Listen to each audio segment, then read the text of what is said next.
Bienvenue sur Tout est déjà là, le podcast qui accompagne ton éveil et te donne des clés pour une vie plus consciente.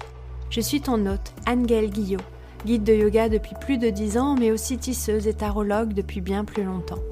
Ce podcast, je l'ai imaginé tel que j'aurais aimé le rencontrer lorsque j'ai initié mon cheminement vers ma spiritualité il y a plus de 20 ans. Dans ce podcast, tu découvriras mes partages d'expériences, mes questionnements, des épisodes de pratique, mais aussi des interviews de personnes inspirantes qui ont un jour croisé ma route.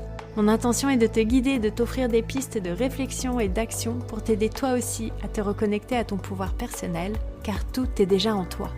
Je t'invite dès maintenant à t'abonner au podcast pour ne pas manquer les prochains épisodes et je te retrouve tout de suite pour l'épisode du jour.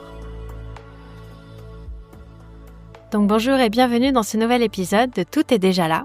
Bienvenue surtout dans ce nouveau format qui s'appelle Micro-Yogi, dans lequel en fait je viens donner la parole à des pratiquants à chaud, c'est-à-dire juste après leur pratique de yoga. Aujourd'hui, je reçois Isabelle. Bonsoir Isabelle. Bonsoir Anne-Gaëlle. Merci d'avoir accepté de me consacrer ces minutes. C'est un plaisir. Même si j'ai un petit peu, je sais pas, un peu le trac, mais bon, ça va le faire. Ouais, je comprends. En tout cas, c'est chouette d'avoir accepté d'ouvrir ce micro-yogi avec toi. C'est vraiment super. Est-ce que tu peux me dire en quelques mots ce que tu recherches dans une pratique de yoga ? Dans un premier temps, je pense que c'était surtout pour me remettre un petit peu en mouvement, parce que je suis restée pas mal d'années sans rien faire, on va dire. Bon, j'avais toujours le yoga un petit peu en tête, donc c'était chercher, remettre mon corps en mouvement, l'assouplissement, etc. Parce que j'avais beaucoup de tension au niveau du dos et que je sentais qu'il fallait que je fasse quelque chose. Donc ça, c'est le premier point. Et puis après, le deuxième point, c'est que c'est vraiment un espace, c'est vraiment ma petite bulle à moi quand je viens à tes cours. Je sais que pendant 2 heures, je vais être vraiment, dans mon petit cocon. C'est ma petite bulle. Je sais que c'est le seul endroit où mon esprit va pouvoir se poser. Voilà, pas trop vagabonder. Je dis pas trop parce qu'il vagabonde quand même encore un petit peu. C'est pas mais je sais que quand j'arrive, je me pose sur le tapis.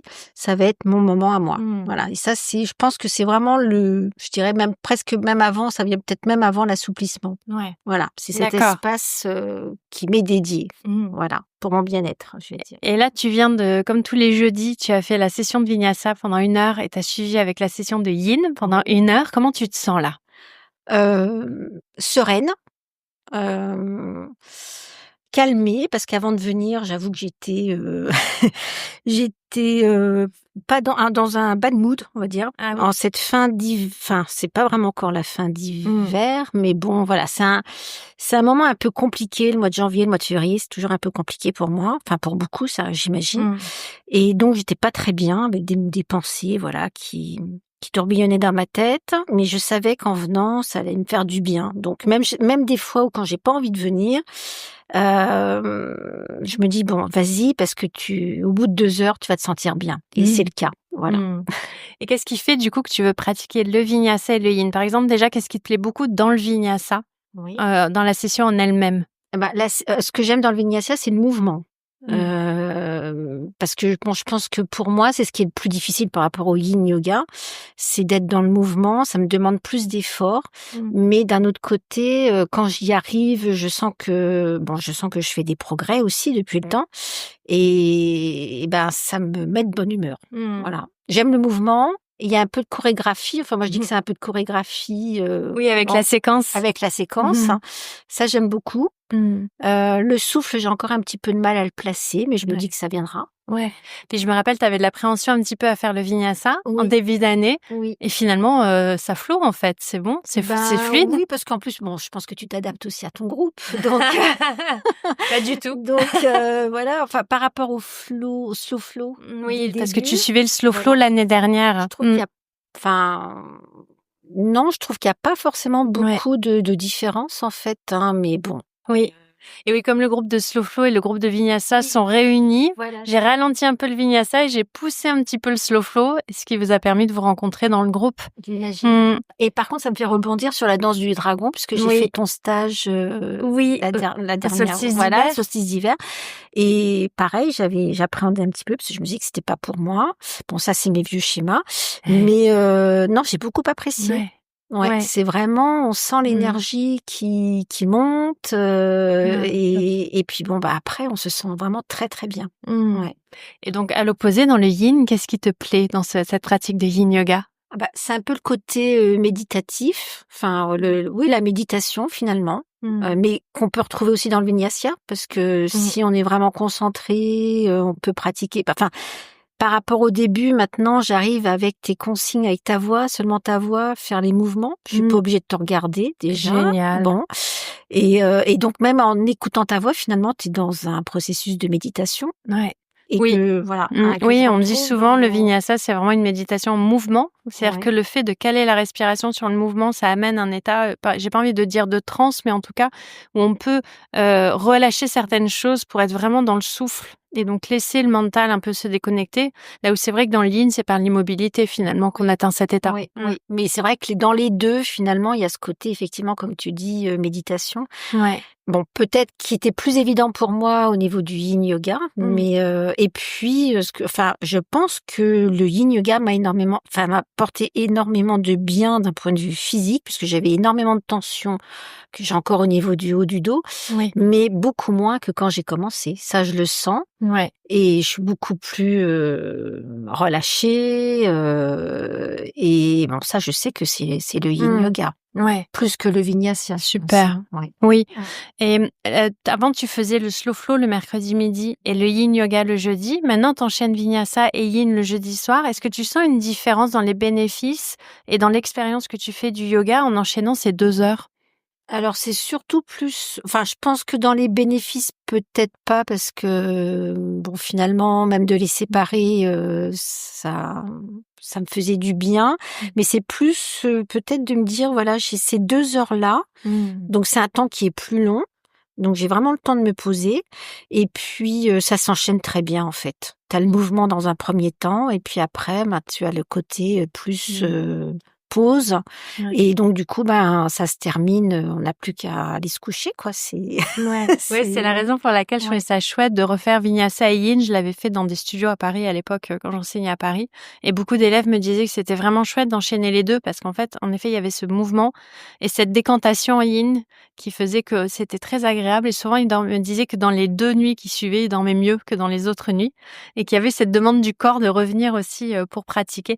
Mais c'est vrai que c'est chouette, c'est intéressant de savoir qu'en faisant le slow flow le mercredi midi et le yin le jeudi soir, tu avais autant de bénéfices qu'en enchaînant les deux parce que c'est souvent ce qu'on dit en yoga, c'est que ce qui est important, c'est la régularité et d'observer ce qui est. Donc, tu arrives à voir un petit peu quels sont les bénéfices de tes pratiques finalement. Oui. Alors, maintenant, je sais que pour 2025, mon souhait, bon, tu m'as pas posé la question, non, mais je t'en prie, vas-y. C'est de pratiquer à la maison, mettre en place une pratique. Bon, j'ai plus de mal. Bon, là, on voit pas, mais je souris. J'ai un très, très grand sourire qui se dessine sur mes lèvres. C'est génial, bravo. Ouais. Et donc, au niveau des outils, sur quoi tu vas t'appuyer pour mettre en place cette pratique personnelle? Sur tes podcasts, déjà. Sur tes podcasts, tout ce que tu mets à notre disposition, hein. C'est vrai que c'est très riche. Et c'est pour ça aussi que... comment dire, je suis très assidue. Bon, j'adore ton univers déjà. Bon, oui, mais c'est ce qui fait que tu reviens finalement en cours, parce que tu t'es réinscrit là, ça fait c'est la 3e année que tu viens en cours de hebdomadaire. Qu'est-ce qui fait que tu reviens justement? Ça m'intéresse. C'est un tout. Je pense que c'est les cours que c'est ta personnalité, ce que tu dégages, ton univers, voilà. Tu es un univers très riche, tu nous offres beaucoup, tu nous imposes rien, on prend ce qu'on veut, quand on veut, donc c'est ça qui est bien. Et puis bon, t'as des tas d'outils à notre disposition, donc on peut vraiment piocher quand on veut, voilà ce qu'on veut. Et puis quand on vient chez toi, enfin au chalat, il y a tous nos sens qui sont éveillés. Voilà, c'est la vue parce que c'est magnifique. Merci. L'odeur, enfin t'as toujours des odeurs, des encens. Bon, on a aussi la chance d'avoir on est très bien accueillis, on a une petite tisane. Enfin bon, vraiment il y a tout quoi. Oui, c'est un espace cocooning quoi que j'ai vraiment voulu. Quand vous rentriez dans le chalat, vous sentiez que voilà tout est géré, vous avez juste à pratiquer quoi.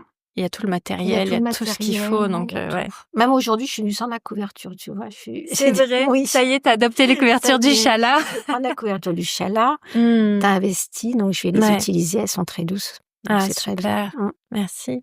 Et qu'est-ce que ce serait pour toi là le mot de la fin sur ta pratique de yoga ou sur ce temps que tu passes justement au chalat?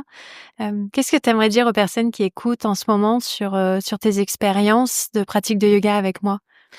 Moi, je pense que c'est très important alors pratiquer chez soi seul, oui, pourquoi pas, dans un deuxième temps, mais je pense que c'est hyper important de partager et d'être vraiment, de suivre un enseignement en présentiel. Moi, je trouve ça, bon, même le suivre chez soi, c'est bien, mais d'être là, c'est encore mieux.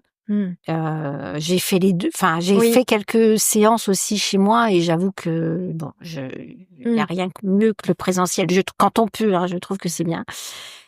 Et donc là, quand tu dis par rapport à ce présentiel, c'est vrai que toi, tu as fait l'expérience des cours en présentiel dans le lieu où j'enseignais avant, puis au chalat. Tu as fait en ligne aussi l'été, quand j'avais proposé l'été limité que je propose tous les ans. C'était bien. Ouais. Et tu as fait aussi les replays. Tu avais pris un mois de replay là à Noël quand il y avait eu la petite pause pour pouvoir essayer de pratiquer. Mais enfin, je te vois lever les yeux au ciel, mais la pratique personnelle, c'est une des choses les plus dures à mettre en place. Mine de rien, ça demande de la rigueur, de la discipline, d'avoir l'espace, de savoir quoi faire. Changer ses habitudes. Oui, changer ses habitudes. Oui, parce que tu mets une nouvelle habitude en place. Donc, il faut compter, on dit souvent 21 jours, mais moi, je pense qu'on est plus proche des 28 jours souvent. Et souvent, il faut garder 2 mois pour vraiment que ce soit ancré. Donc, il y a pas, souvent, on se met la pression, on se dit, faudrait que je fasse. Mais c'est intéressant aussi de voir que en commençant petit, 5 minutes, ça suffit pour petit à petit mettre déjà l'habitude et étirer ce temps-là. Donc c'est chouette que tu aies cette intention pour 2025 et on va voir si cette petite graine fleurit. Super, mais j'ai toujours en mémoire aussi ce que tu nous disais, c'est-à-dire qu'en fait faut aussi avoir de la bienveillance aussi envers soi-même, c'est-à-dire que si aujourd'hui je ne peux me donner que ces 2 heures par semaine, c'est déjà ça. C'est énorme. Voilà, et pas me culpabiliser en me disant il faut absolument que j'en fasse tous les jours. Voilà, donc déjà voilà, prendre ce temps-là, progresser. Et puis, au fur et à mesure, j'espère et je pense qu'effectivement, j'arriverai à mettre en place une petite routine aussi à la maison qui me fera du bien. C'est vrai que les sessions guidées, ce que ça permet aussi, ça permet de connaître les postures, de connaître les séquences et les flows. Donc c'est bien déjà au départ de se dire je me donne ce temps pour moi 1 fois par semaine ou 2 fois comme tu faisais quand c'était mercredi et jeudi. C'est déjà énorme en fait parce que il y a le temps de venir, le temps de repartir aussi et il y a toute la symbolique que c'est. Et après je pense que pratiquer tous les jours c'est vraiment un objectif qui est entre guillemets irréalisable. Tu vois, moi-même, je pratique pas forcément tous les jours. Ce que je vous ai expliqué le jour de la rentrée, il y a des jours où je vais faire 10 minutes de méditation. Il y a des jours où j'ai le temps. Lundi dernier, j'ai fait 2 heures de pratique, par exemple. J'ai vraiment fait un vinyasa assez long et derrière du mantra pendant 1 heure. Mais ça arrive pas tous les jours parce que, il y a la vie, malgré tout. Il y a des obligations, la famille. Donc, du coup, déjà 1 fois par semaine, c'est top. Et en plus de pouvoir refaire 1 fois chez soi c'est déjà l'idéal en fait parce que le corps il a ce petit rappel en fait d'un cours à l'autre parce que souvent 7 jours c'est un peu long. Alors quand tu fais régulièrement ça va, mais si tu refais ce petit shot au milieu en fait le corps va vraiment garder les bénéfices d'une session à l'autre et tu vas avoir une autre progression dans la pratique. Donc déjà rien que d'avoir l'objectif de se dire 1 fois par semaine. Là, tu viens le jeudi, donc ça peut être le dimanche, par exemple, ou le lundi. Je déroule mon tapis et je fais ce que je peux. J'ai 10 minutes, je fais une méditation ou 3 salutations au soleil et un pranayama. J'ai 25 minutes, je fais peut-être plus de salutations au soleil. J'ai 45 minutes, je fais un peu d'yin, un peu de vinyasa, tu vois, mais de pouvoir vraiment faire à la fonction de ce que tu as, parce que si en plus ça devient une contrainte, tu vas pas réussir à le mettre en place. Ça, c'est sûr. Et autre chose que je voulais ajouter, c'est qu'en venant effectivement au chalat, on a l'avantage que tu puisses nous corriger quand c'est nécessaire. Ouais. Et ça, c'est vraiment, c'est vraiment top, quoi. Et puis c'est un truc que j'adore faire en plus.